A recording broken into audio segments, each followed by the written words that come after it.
Muhammad Blazeski Nebaho dengan NIM 02011282126332.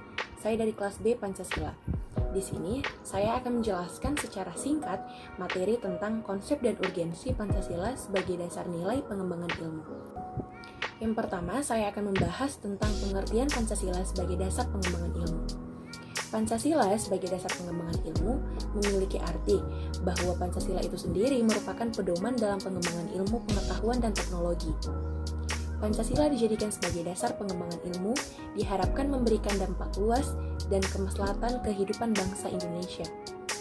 Ilmu atau iptek boleh berkembang dan maju, namun harus diimbangi dengan menjaga dan mengimplementasikan nilai-nilai luhur ideologi bangsa di seluruh aspek kehidupan berbangsa dan bernegara. Mengapa Pancasila dijadikan sebagai dasar pengembangan ilmu? Jawabannya adalah karena Pancasila merupakan satu kesatuan dari sila-silanya yang harus menjadi sumber nilai, kerangka berpikir, serta asas moralitas bagi pembangunan ilmu pengetahuan dan teknologi di Indonesia. Alasan diperlukannya Pancasila sebagai dasar pengembangan ilmu, yang pertama itu adalah karena kerusakan lingkungan yang ditimbulkan oleh iptek. Kerusakan lingkungan yang ditimbulkan oleh iptek maksudnya di sini adalah seperti baik dalam percepatan pembangunan dalam daerah tertinggal maupun peningkatan kesejahteraan masyarakat perlu mendapat perhatian yang serius. Seperti contoh pada penggalian tambang batu bara, minyak, biji besi, emas, dan lainnya di berbagai tempat seperti Kalimantan, Sumatera, Papua, dan lain-lain dengan menggunakan teknologi canggih mempercepat kerusakan lingkungan. Apabila hal ini dibiarkan berlarut-larut, maka generasi yang akan datang yang akan menerima resiko kehidupan yang rawan bencana lantaran kerusakan lingkungan yang dapat memicu terjadinya bencana seperti banjir, longsor, pencemaran akibat limbah, dan lain sebagainya.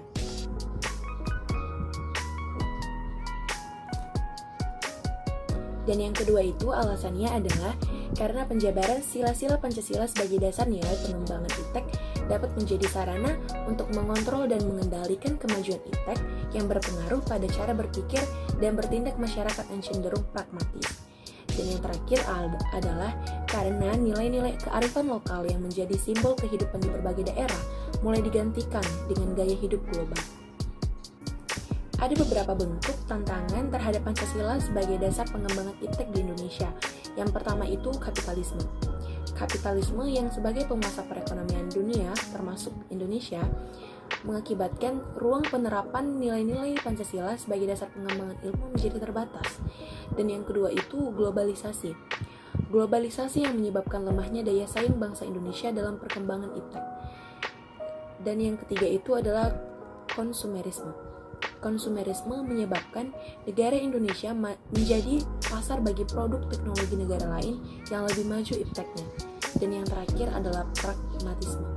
Pragmatisme yang berorientasi pada 3 ciri, yaitu yang pertama, workability atau keberhasilan, yang kedua, satisfaction atau kepuasan, dan yang ketiga adalah result atau hasil, mewarnai perilaku kehidupan sebagian besar masyarakat Indonesia.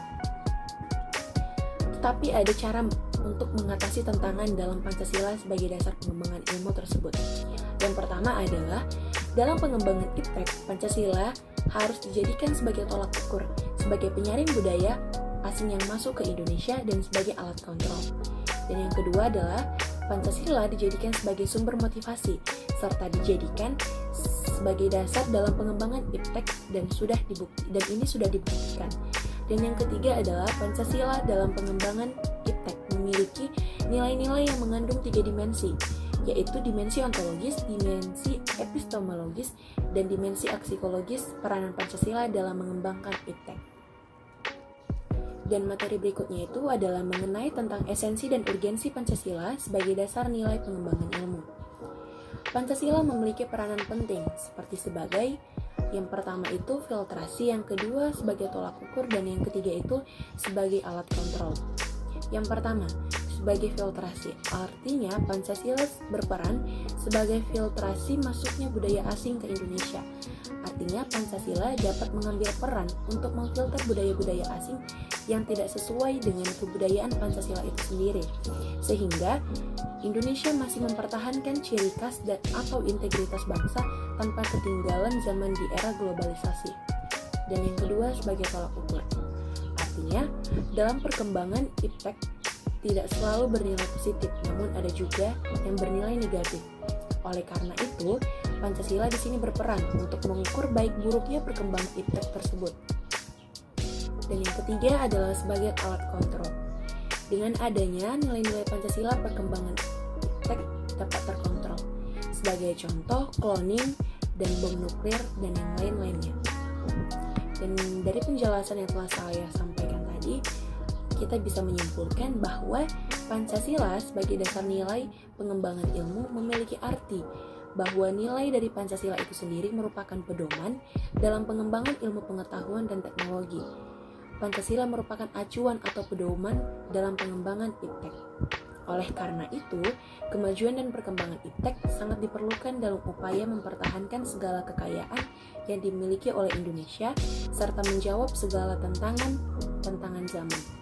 Dengan penguasaan iptek, kita dapat tetap menjaga persatuan dan kesatuan bangsa Indonesia sesuai dengan sila ketiga yang berbunyi yaitu Persatuan Indonesia.